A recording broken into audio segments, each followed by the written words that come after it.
Depuis sa sortie, Super Mario Odyssey s'est trouvé une place de choix au sein de la communauté du speedrunning. Et quoi de plus normal, le genre du collectathon a toujours été propice au speedrun. Alors quand le plombier préféré de ton plombier préféré renfile sa casquette pour un 5e jeu du genre, rien de plus logique à ce qu'il s'immisce parmi les jeux les plus speedrun. Et forcément, une telle popularité amène aussi beaucoup de catégories différentes.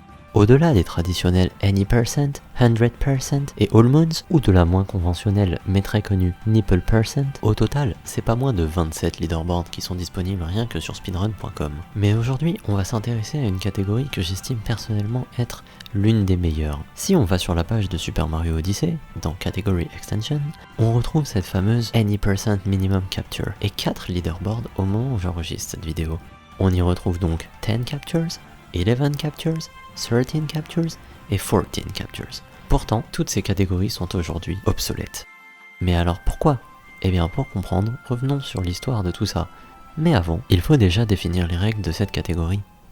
Commençons par définir ce qu'est une capture. Pour ceux qui ne le savent pas, dans Super Mario Odyssey, Mario est accompagné de Cappy. Quand Mario lance Cappy sur un des autres éléments du jeu, il peut interagir avec. Pour faire simple, si Mario disparaît et que le joueur prend le contrôle d'un ennemi ou d'un élément, c'est une capture. Si le joueur garde le contrôle de Mario, ce n'est pas une capture. Ensuite, comment départager les runs dans cette catégorie ? Eh bien la logique voudrait qu'on privilégie d'abord le nombre de captures faites et que l'on départage ensuite les joueurs qui ont le même nombre de captures en fonction de leur temps. Par exemple, une run d'1h15 avec 15 captures aurait donc moins de valeur qu'une run de 3 heures avec 14 captures. On aurait donc un leaderboard qui ressemblerait à ça. Sauf que vous l'avez vu par vous-même, ce n'est pas le cas. Et pour comprendre pourquoi, voyons où tout a commencé. La première run validée sur speedrun.com date du 26 novembre, soit un mois après la sortie du jeu, et est réalisée par Bbarbs, ou Bbarbs, je sais pas trop comment ça se prononce, en 1h, 26 minutes et 21 secondes. Contrairement à ce que le titre de la vidéo semble entendre, il s'agit bel et bien là d'une Any% 14 Captures. À ce stade, la run est déjà très impressionnante. La route semble très bien optimisée, mais on ne compte qu'un seul réel skip de capture. Au début de Cascade Kingdom, au lieu de simplement casser le rocher en capturant le chomp, on effectue un out of bounds pour passer dans le rocher et ainsi récupérer la lune.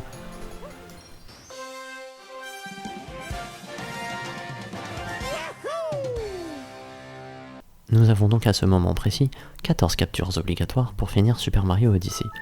Voici la liste.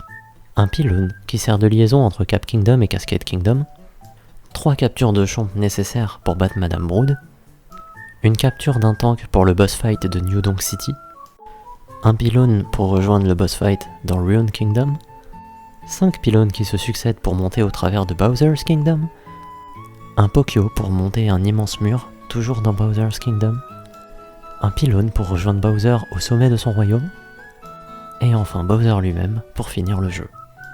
Notez quand même que le dernier pylône ne compte pas comme une capture. Voilà donc les 14 captures qui, à ce moment, sont obligatoires pour finir Super Mario Odyssey.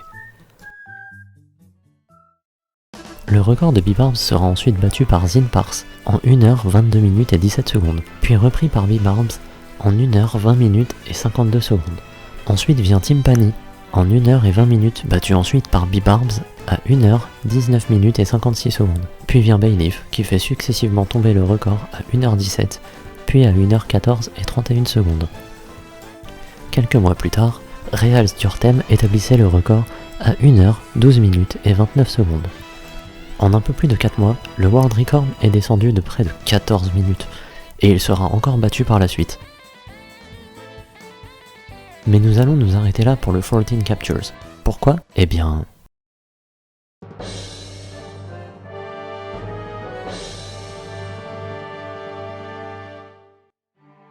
Le Nut Jump était un glitch connu, et ce depuis au moins début décembre 2017. Mais la première run à l'appliquer fut la première 13 Captures, le 16 octobre 2018, soit presque un an après la sortie du jeu, par Grady, en 3 heures, 7 minutes et 45 secondes. C'est extrêmement long, et pour cause, le Nut Jump est extrêmement compliqué à faire. Même encore aujourd'hui, seuls 5 runners différents ont une run validée sur speedrun.com contenant un Nut Jump. Mais alors, ce fameux Nut Jump, qu'est-ce que c'est ? C'est un glitch qui consiste simplement à prendre une noix, la mouiller en la jetant dans l'eau par exemple, puis à la reprendre, sauter, ground pound, rebondir, jeter la noix, dive pour la rattraper, puis jeter, dive, jeter, dive, jeter, dive. Alors vu comme ça a l'air plutôt simple. On pourrait se dire qu'il suffit de prendre le rythme, d'avoir un timing, mais hélas, le rythme du nut jump se désynchronise extrêmement facilement. En minimum capture, ce trick est utilisé à la fin de Bowser's Kingdom afin de skip le dernier pylône. Pour ce faire, il faut enchaîner environ une quarantaine de nut jump, qui je le rappelle ne laisse qu'une fenêtre de frame à chaque fois, pour monter sur la tête de Bowser. Ensuite, on effectue un saut pour rejoindre Bowser sur le toit.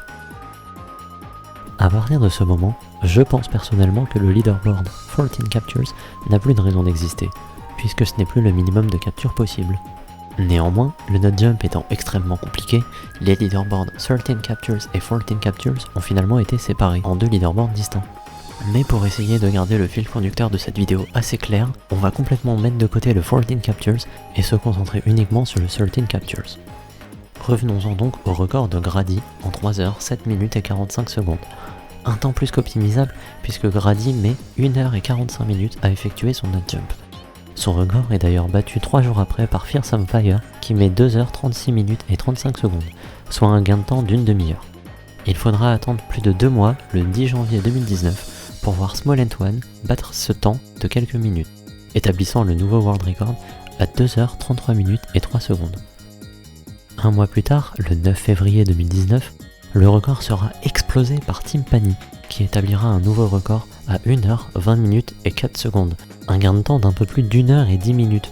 Le 14 mars 2019, Small One reprend le world record avec un temps d'1 heure 18 minutes et 12 secondes. Puis, il poussera de lui-même son record à 1 heure 15 32 secondes, à 1 heure 14 et 5 secondes, et enfin à 1 heure 12 et 37 secondes.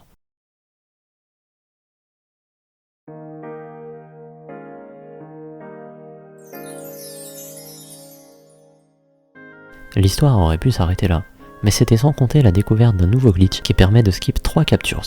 Si vous vous rappelez bien, au début du jeu, à Cascade Kingdom, on affronte Madame Brood pour atteindre les 5 lunes nécessaires. Il est supposément impossible d'atteindre 5 lunes sans vaincre Madame Brood, mais grâce à ce nouveau glitch sobrement nommé Madame Brood Skip, on peut récupérer 5 lunes sur Cascade Kingdom sans avoir à l'affronter. Ce glitch avait déjà été théorisé par Adali Best le 28 décembre 2017, seulement 2 mois après la sortie du jeu, mais il aura fallu attendre le 10 mai 2019 pour que 04 Dude 3, désolé celui-là je le prononce en baguette, parvienne à rendre ce skip possible, en utilisant le mode 2 joueurs pour activer le checkpoint au sommet de l'île. Mais alors, comment ça fonctionne? Lorsque Mario lance Cappy sur un checkpoint, il est validé, et ce même en mode 2 joueurs où Cappy est contrôlé par une deuxième manette. Et c'est de cette mécanique dont on abuse pour réaliser le Madame Brood Skip, en jetant Cappy le plus haut possible et en enchaînant plusieurs sauts et mouvements de Mario pour amener Cappy jusqu'au checkpoint. Il faut réaliser cette séquence de mouvements de façon millimétrée pour que cela fonctionne, ce qui rend ce glitch très dur à faire. Dans les faits, ça ressemble à ça. Grâce à ce nouveau glitch, on peut désormais skip 3 captures de plus, ce qui nous autorise désormais à faire une 10 captures. Néanmoins, le Madame Brood Skip nécessitant d'utiliser le mode de joueur, ce n'est pas une route que tout le monde peut faire. Il est donc logique de créer une nouvelle catégorie, et de laisser celle déjà existante. Qui plus est, le mode de joueur offre une mobilité supplémentaire assez impressionnante à Mario. Du coup, les catégories qui contiendront un Madame Brood Skip autoriseront le mode de joueur, tandis que les catégories qui ne contiennent pas de Madame Brood Skip interdiront le mode de joueur. Mais s'il existe une catégorie sans Nut Jump et sans Madame Brood Skip, une catégorie avec Nut Jump mais sans Madame Brood Skip, et une catégorie avec les deux, pourquoi ne pas faire une catégorie sans Nut Jump mais avec Madame Brood Skip? Ainsi, la 11 Captures était née. Mais alors qu'en est-il de la 10 Captures? La première run vérifiée a été faite par Small One en 3 heures 15 minutes et 18 secondes. Il a par la suite repoussé son propre world record à 2h38 et 24 secondes, 1h33 et 12 secondes, 1h18 et 14 secondes, 1h16 et 50 secondes, puis 1h13 et 49 secondes, pour enfin finir par le world record actuel, 1h13 et 47 secondes.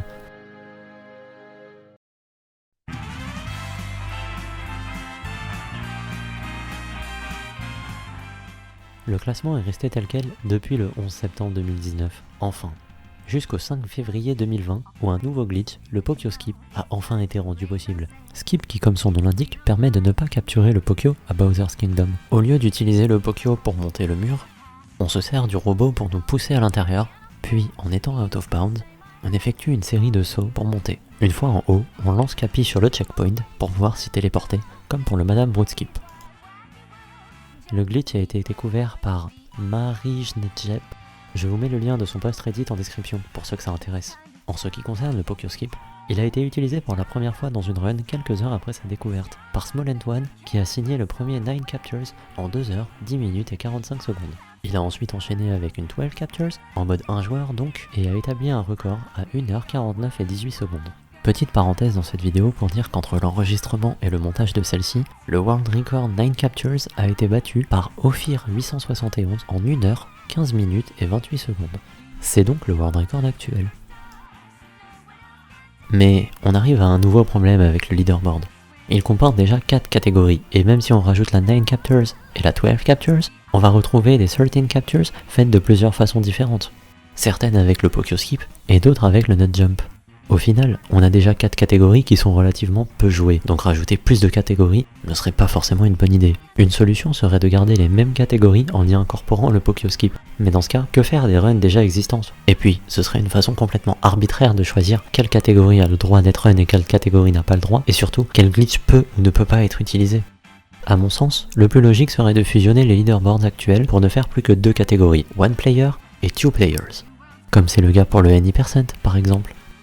On arriverait à un classement beaucoup plus traditionnel dans lequel le nombre de captures effectuées est mis en avant, et où le chrono sert juste à définir l'ordre en cas d'égalité. Enfin, ce n'est qu'une idée parmi tant d'autres possibles. En tout cas, si cette vidéo vous a plu, bah cool, si j'ai des retours positifs j'en ferai sûrement une autre. Voilà, c'est tout pour moi, prochaine vidéo dans 3 mois, et surtout, restez bien jusqu'à la fin de la vidéo, il y a une petite surprise. Salut!